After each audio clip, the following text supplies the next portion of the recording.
Pathfinder classes में आपका स्वागत है। चलिए आज मैं शुरू करने जा रहा हूं द आर्टिस्ट।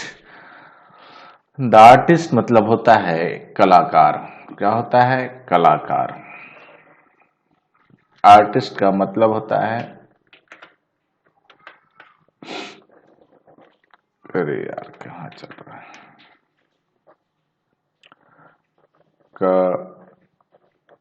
कलाकार जो किसी चीज का निर्माण करता है, कोई ऐसा चीज बना देता है जिसे हम लोग कलाकार कहते हैं। ये जो कहानी है, एक शिगा नोया जो जापानी राइटर हैं, ये कहाँ के रहने वाले हैं? तो जापान के। याद रखेंगे, क्वेश्चन पूछता है कि शिगा नोया बिलोंग्स टू, तो ये जापान के रहने वाले हैं। ये बात आपको याद रखना होगा। एक ऑब्जेक्टिव में आपको पहले यही दे दिया। दूसरा ऑब्जेक्टिव आपको पूछेगा कि द आर्टिस्ट है क्या, तो आपको बताना होगा कि द आर्टिस्ट शॉर्ट स्टोरी है। क्या है? शॉर्ट स्टोरी है। दो ऑब्जेक्टिव मैंने आपको यहां दे दिया। पहला ऑब्जेक्टिव कहेगा Shiga Naoya belongs to, belongs to में डॉट डॉट दिया होगा और उसमें दिया रहेगा जापान भी, एक ऑप्शन में रहेगा, आप लिखेंगे जापान। दूसरा बात, ये द आर्टिस्ट है क्या, तो द आर्टिस्ट एक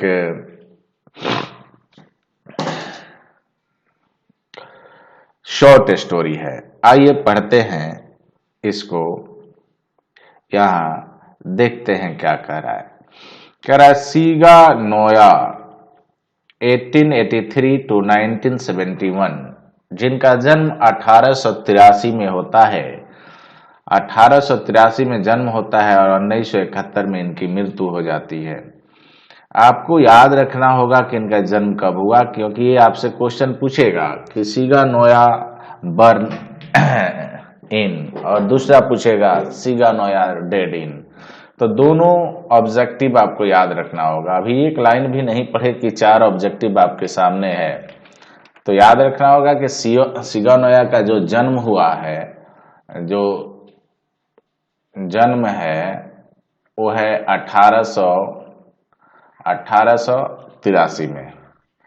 ठीक है, शिगा नोया का जो जन्म है वो कितना में है? 1883 में, और इनकी मृत्यु जो होता है वो हो जा रहा है 1971 में। कह रहा है कि इज अ जापानी, कह रहा है इज अ सेलिब्रेटेड जापानी short story writer of the 20th century. 20वीं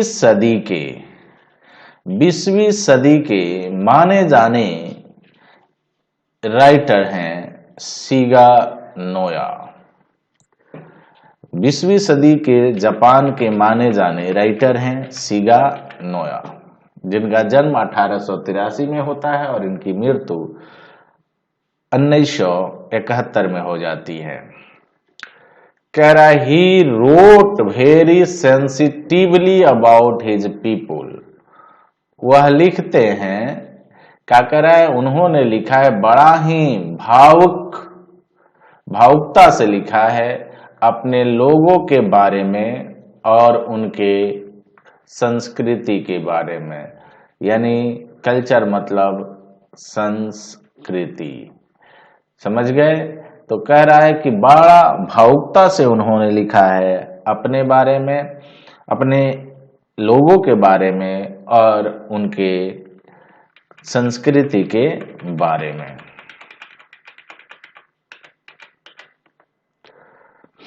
कह रहा है the artist unfolds before us the world of talent Japanese boy.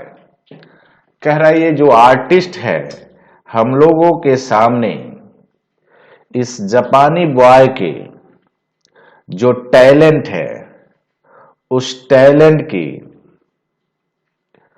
Talent का झंडा हमारे सामने गाड़ता है।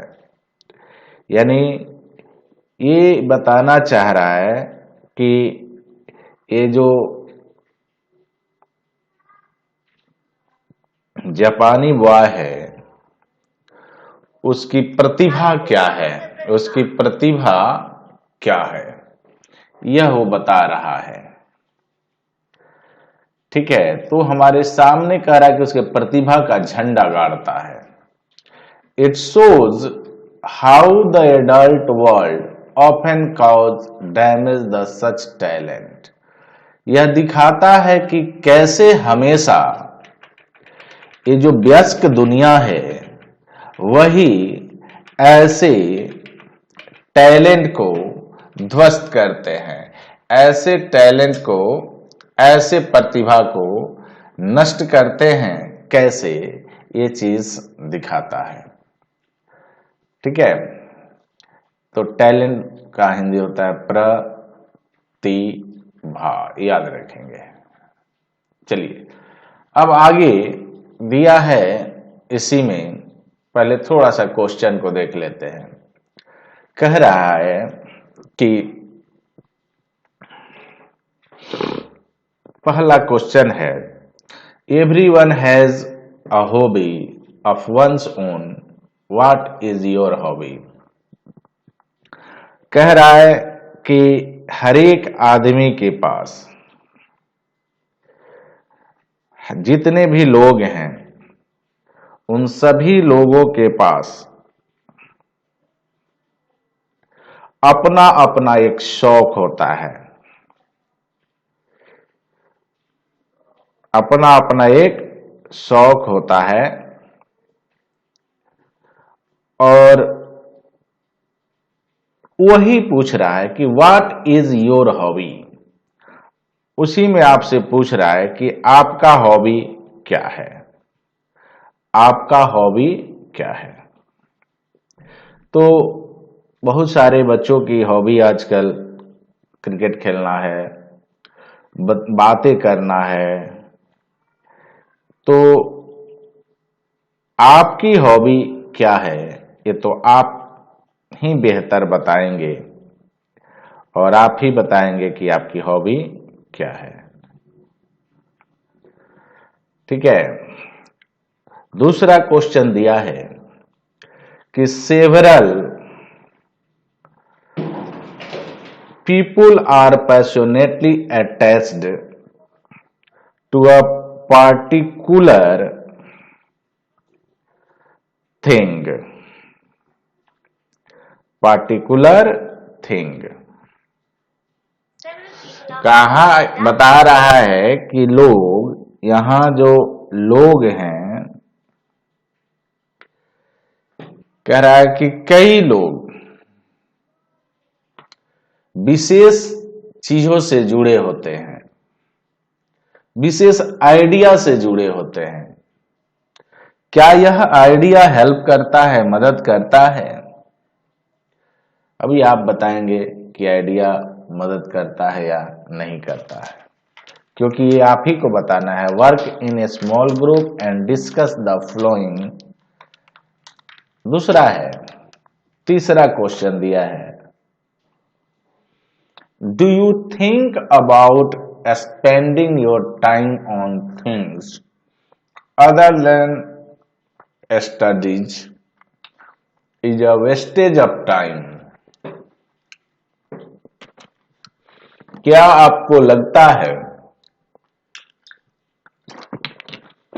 कि आप जो पढ़ाई के सिवा अपना समय दूसरे जगह व्यतीत करते हैं वह समय की बर्बादी है? ये आप ही से पूछा गया है, ये आपके लिए ही क्वेश्चन है। चलिए पैराग्राफ नंबर मैं शुरू करने जा रहा हूं। पैरा नंबर 1 को देखते हैं। कह रहा है, सीबेज पेरेंट्स न्यू डैट, यानी सीबेई के माता पिता जानते थे कि he often went out to buy himself god, कि वह प्राय जाता है।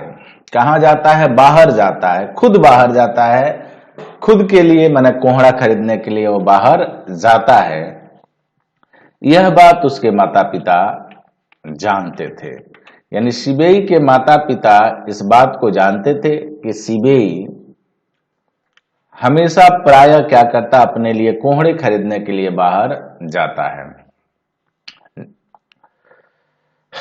मैंने बाहर जाता था। He got them for a few sen, वह उन्हें प्राप्त करता कुछ सेन में। सेन क्या होता है बाबू? तो सेन जापानी मुद्रा होता है। क्या होता है? मुद्रा।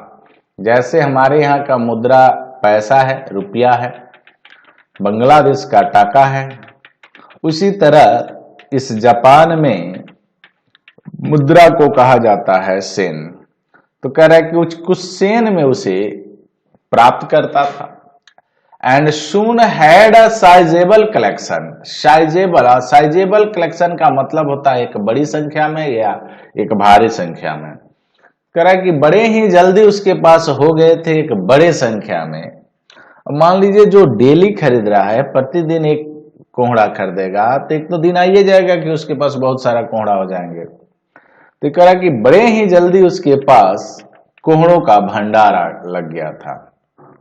When he came home, जब वह घर आता था, he would first bore a neat hole in the top of the gourd। तो क्या करता था कि मान लीजिए कोहड़ा है तो इस कोहड़े के ऊपर एक छेद करता था। सर्वप्रथम जब वो घर आता तो वो कोहड़े के ऊपर वाले हिस्से में, यहां ऑब्जेक्टिव बनेगा कि कोहड़े में जो होल करता था वो कहां करता था, ऊपर या नीचे, याद रखेंगे। तो ऊपर, टॉप में करता था, ठीक है, मिडिल में नहीं बटन में, है ना, टॉप में। तो क्या करता था? एक छेद करता था।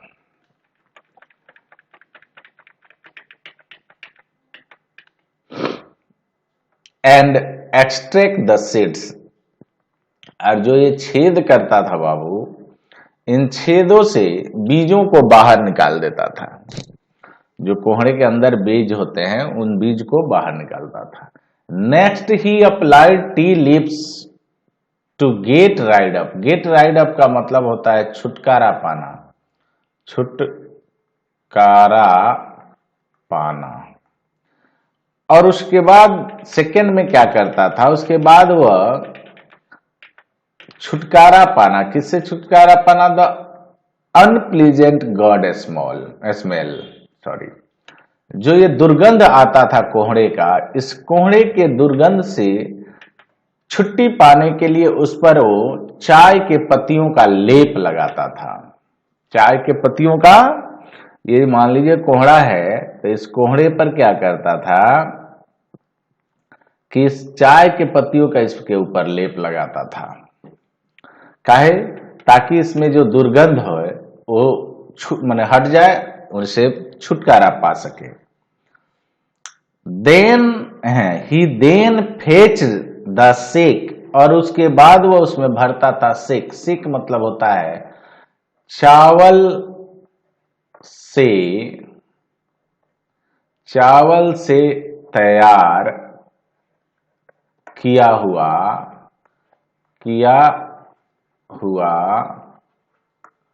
दारू। क्या किया जाता है कि चावल को सड़ाकर कुछ दारू बनाया जाता है। तो कह रहा है कि उसके बाद उसमें वह दारू डालता था, शेक डालता था, जो चावल को सड़ाकर तैयार किया जाता था। विच ही हैड सेव्ड अप, जिसे, ये विच रिलेटिव प्रोनाउन के रूप में आया है, यानी जिसे he had saved up from the drags in his father cup, जिसे वह अपने पिता के प्याले से जो ड्रैग्स यानी तलछट बचा के रखता था, जो 2-4 बूंद बचा के रखता था। यानी ये दारू वो कहीं दूसरे जगह से नहीं लाता था, उसके पिता जो दारू पीते थे और उस कप में, इस कप में मान लो थोड़ा सा 2-4 बूंद जो रह जाता था लास्ट में, इसी दारू को और बचा के रखता था और इसी दारू को उसमें उभरता था। And carefully polish the surface, और उसके बाद जो ये कोहड़ा होता था, इस कोहड़े के सरफेस को सावधानी पूर्वक चमकाता था। क्या करता था? सावधानी पूर्वक चमकाता था। तो ये काम उसका था।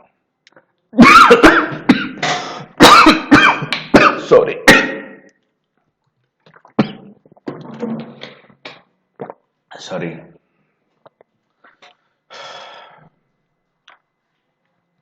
Paragraph number 2।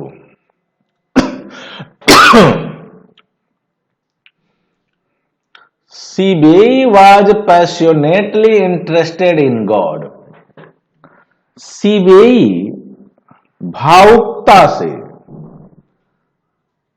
क्या था, रुचि रखता था कोहड़े में, यानी एकदम बहुत ज्यादा भावुक होकर कोहड़े में क्या रखता था, रुचि था उसके पास, रुचि रखता था। वन डे, एक दिन, as he was strolling along the beach, एक दिन वह बीच के किनारे टहल रहा था। बीच समुद्र हो गया, और इस समुद्र के किनारे जो बालू पर लोग टहलते हैं, इसी को बीच कहा जाता है। और इसी बीच पर वो टहल रहा था। एक दिन की घटना है कि यह उसी बीच पर टहल रहा था।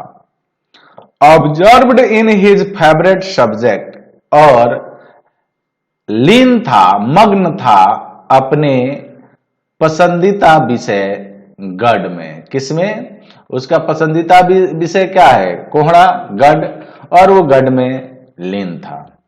He was startled by unusual sight. वह चौंक गया एक असामान्य दृश्य को देखकर। वह चौंक गया एक असामान्य दृश्य को देखकर।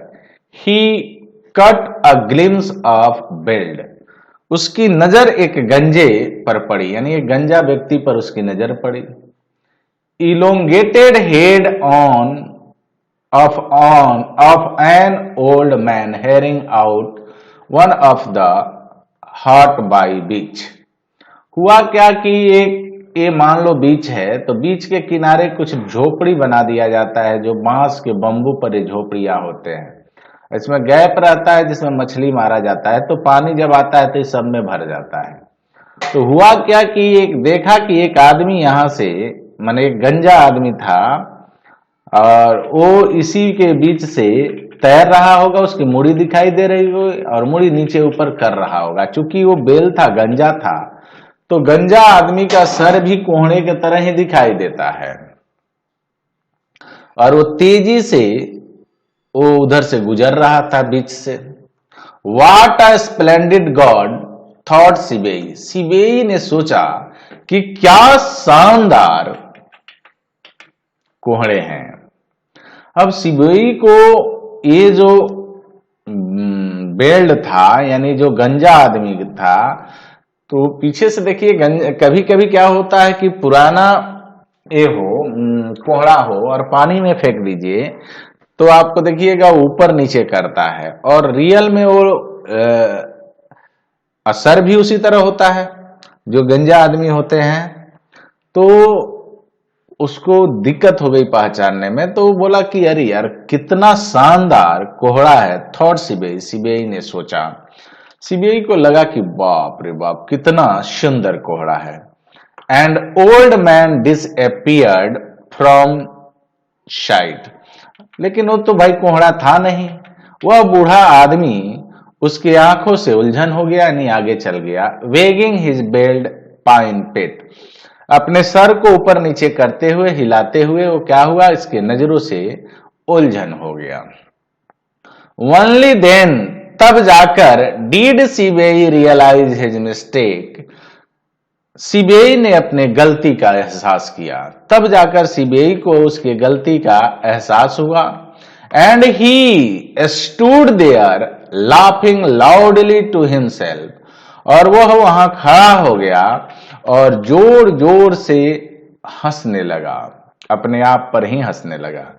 ही laughed at the way home, यानी वह घर जाने के दिन पूरा रास्ता हंसता रहा, पूरा रास्ता हंसता रहा। तो ये था पैराग्राफ नंबर 2। एक पैराग्राफ नंबर और आपको पढ़ाऊंगा, पैराग्राफ नंबर 3। कह रहा है, whenever he passed a grocery and curio shop, a confectioner's, or in fact any place that sold God, कह रहा है जब कभी वह सब्जी के दुकानों से गुजरता, कलाकृति के दुकानों से गुजरता, या फिर हलवाई के दुकानों से गुजरता, या दरअसल में उस जगह से गुजरता जहां पर कोहड़े बेचे जाते, जहां पर कोहड़े क्या होते हैं, बेचे जाते हैं, अगर उस स्थान से गुजरता, he stood for minutes one and, तो कुछ क्षण के लिए, कुछ मिनट के लिए वहां रुक जाता। His eyes glued to windows praising the precious fruit, और इसकी आंखें विंडो से अंदर झांकते हुए खोजती उस कीमती फल को, माने ढूंढती रहती उसकी आंखें उस कीमती फल को। तो ये था आपका पैराग्राफ नंबर 3। चलिए फिर मिलेंगे हम अगले वीडियो में। तब तक के लिए आप थोड़ा सा वर्ड पर भी काम करेंगे, और वर्ड पर मैं आपसे कल काम करवाऊंगा, ठीक है, मैं वर्ड आपको उसमें लिखवाऊंगा, आप लिखेंगे। चलिए मिलते हैं फिर, तब तक के लिए good bye, best of luck.